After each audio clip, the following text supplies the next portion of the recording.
Before we start, let's give a round of applause to the organizer of this amazing event that we have the chance to all of us be here, learn, and do together. So thank you so much.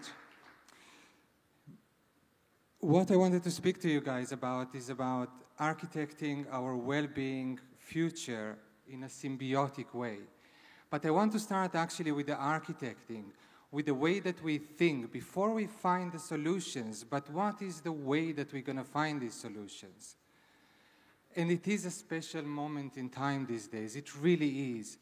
As humanity, up until now, we dealt with family problems, with country problems, with regional problems, but now we are dealing with global problems.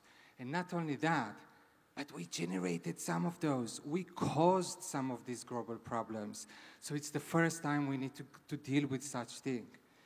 And one thing that always guides me, and people that know me know that question, what don't we see, is what I have on my desktop. Is when we look at the reality and we try to find solutions, before we go to the moon and try to find the solutions there, is what don't I see here? In the room or in the problem that I'm trying to solve. And if we ask that and if we find the solutions, then we are creating sustainability. Now we are in Jerusalem, a very religious city for so many religions, and we all know that it all started from the apple, right? The desire, the curiosity, the interest, and oh boy, by today, we know how to create apples, right? Loads of them. Actually, we create one every year. We're creating more and more technology, and we have to do it every year again and again.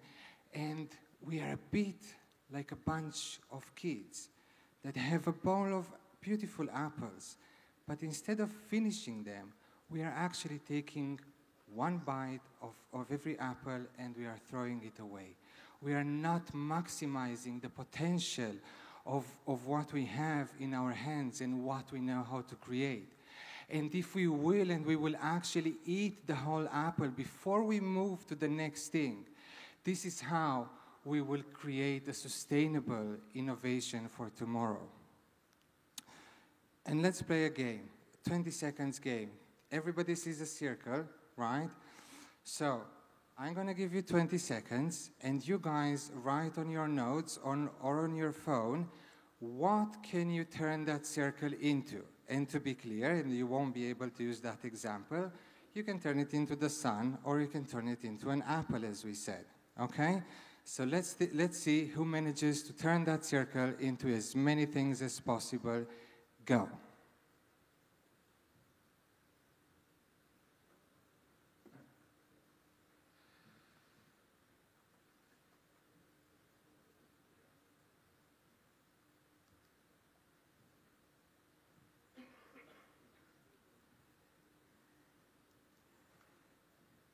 All righty. Who found 3 things to turn the apple into?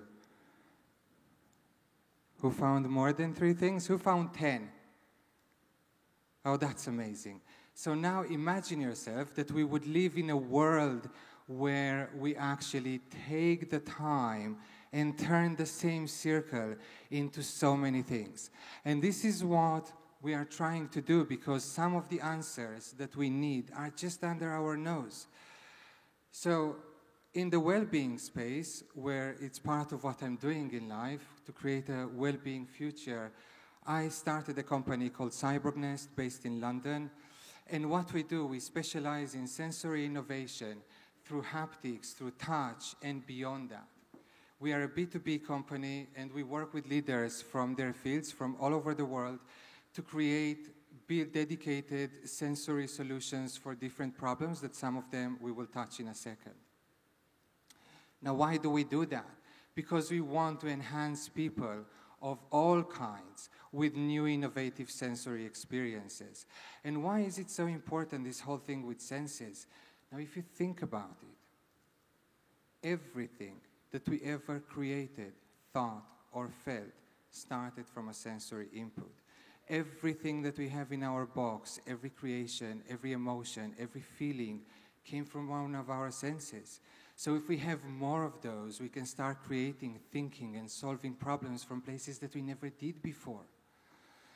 Now, how do we do that? We use primarily our most emotive sense, touch, in order to enrich experiences of connectivity, well-being, gaming, productivity, and fun. We also created a modular haptic platform, a piece of hardware that in case it's needed, we license it to our partners and work with it, again, where it's needed.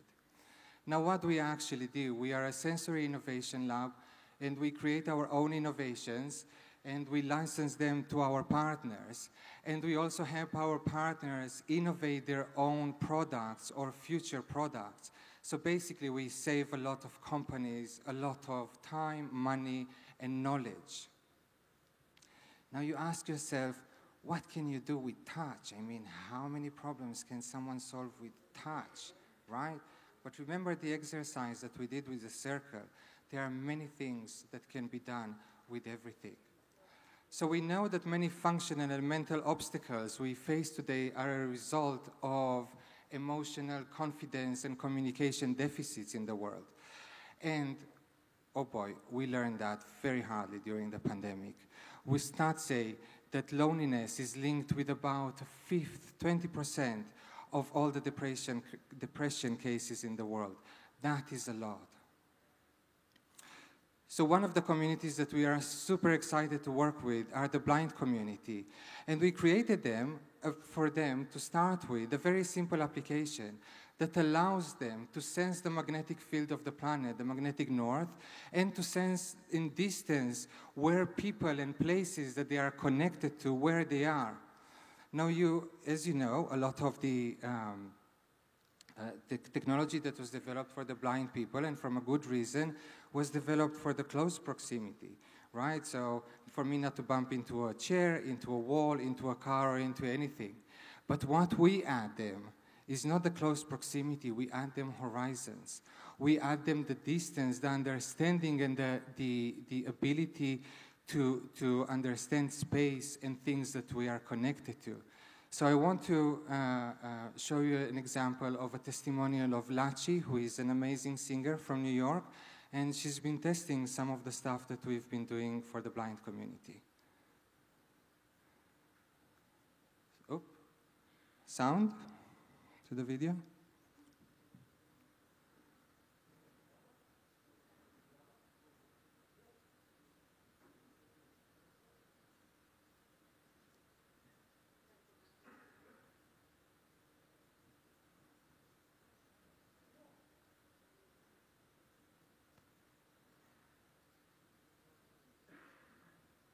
As a New Yorker and a musician, I travel all the time. And I live in New York because there's a grid here in Manhattan.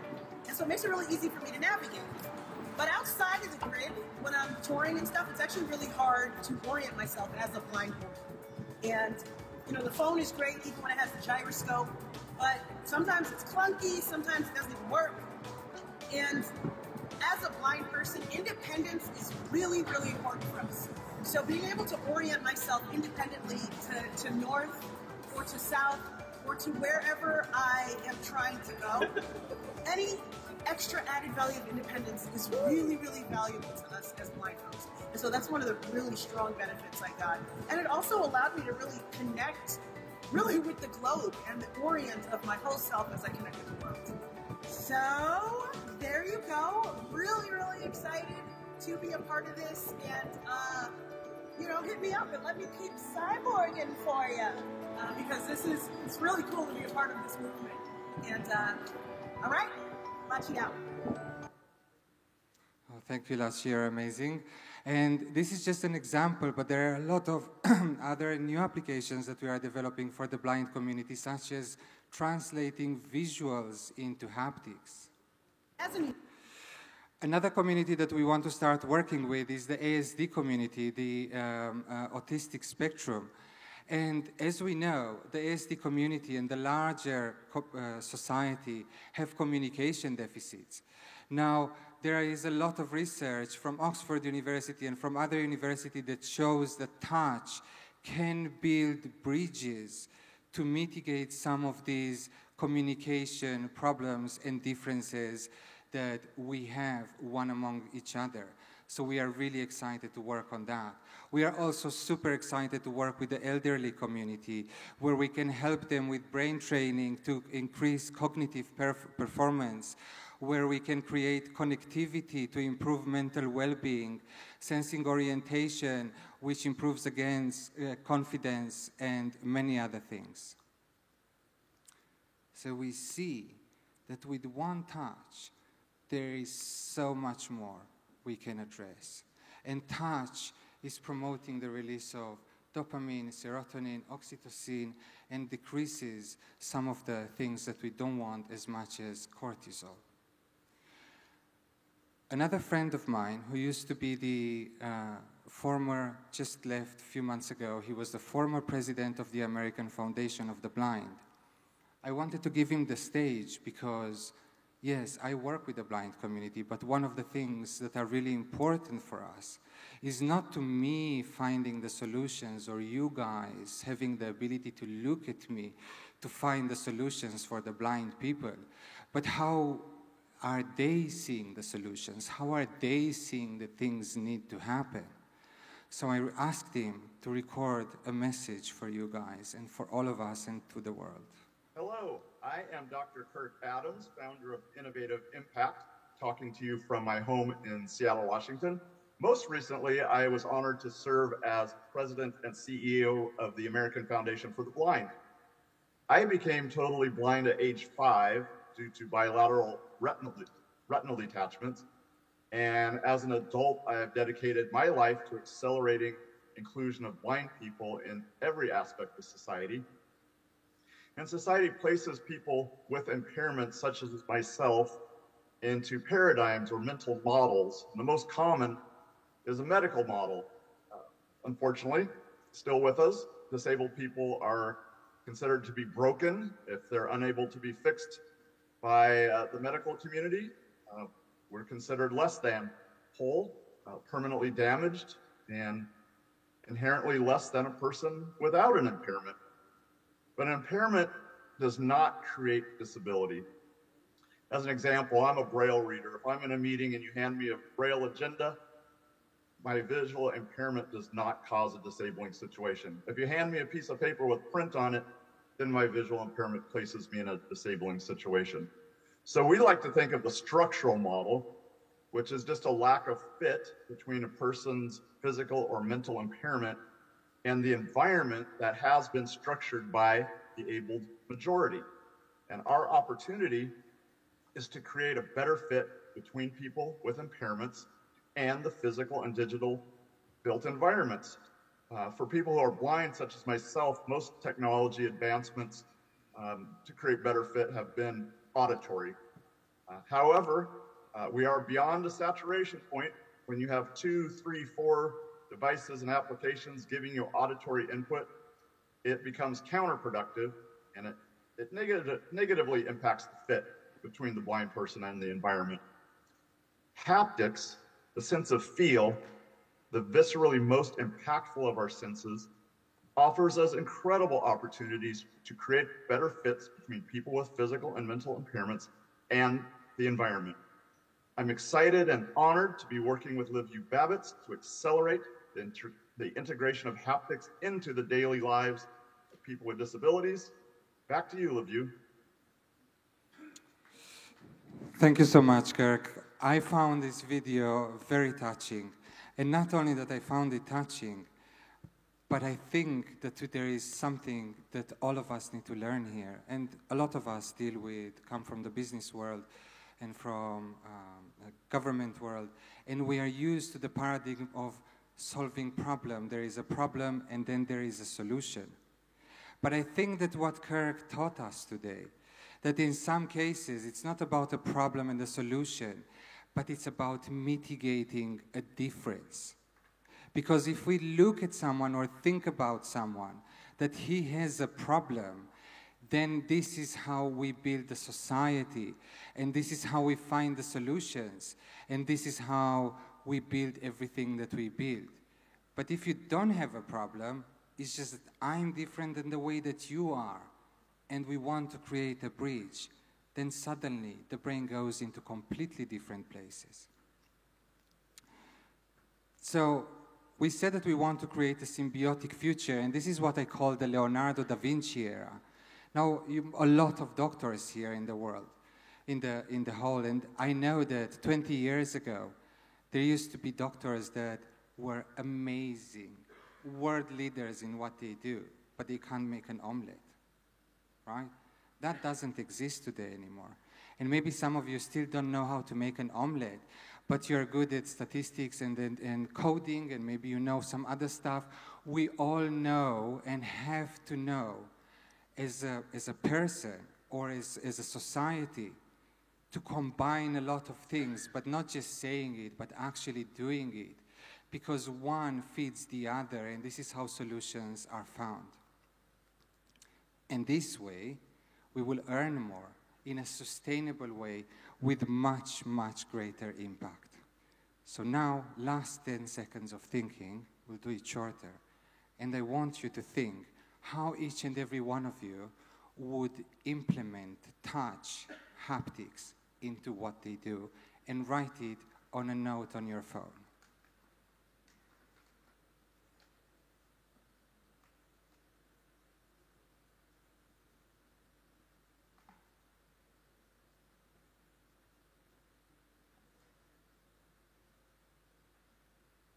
And now mark it all, copy it,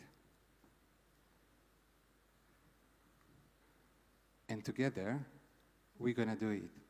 So you can email me that sentence, and I'll be very happy to work with you and to do that. And before I finish, I want to invite Professor Ronnie Dodiu-Gad, who is, and I want to make sure that I'm not doing any mistake. First of all, she's an amazing friend, but she's also the head of the dermatology program at the Faculty of Medicine in the Technion in Haifa.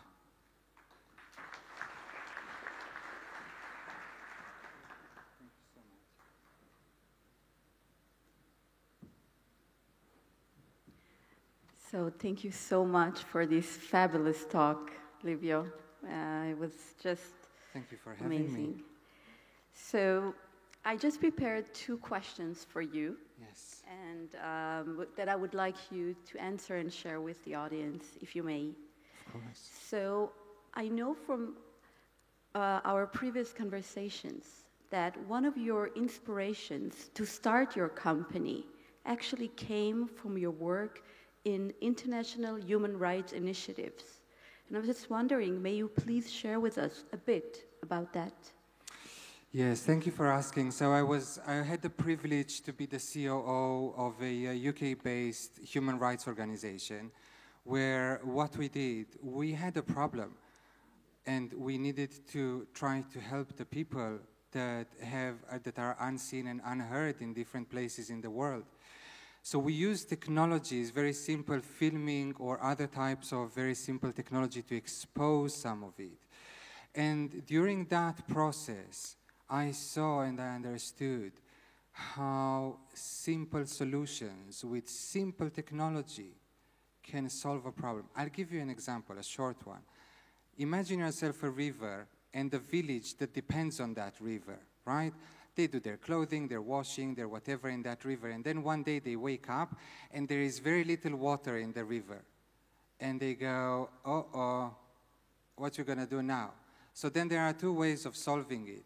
One is to try to build pumps and technology and everything to pump the little bit of water that is still coming to make it look as if it was the big water that we had before. The other solution, the simpler one, is to go for a second up the stream and to see where is the tree that fell in the water and stops everything, right? I love it. Thank you so much. So before we adjourn, I would like to thank you for accepting our invitation to come from London and share your endeavors. And I just want to ask you what you wish to achieve from these 2 days of having the opportunity to meet with the members of the Israeli health tech ecosystem. Well, thank you for the question. And actually, being an Israeli that doesn't live here, but still an Israeli and loving this place, and seeing this amazing community of people that are here and are doing precious work, I would like to offer my help, and I would like to offer being part of what you do and having conversations with all of you during these days and see how we can collaborate, help, solve problems, and mitigate differences. Yeah, it's all about collaboration, and at the end of the day, it's all about the people. Thank you very much. It's all about the people. Thank you so Bravo. much.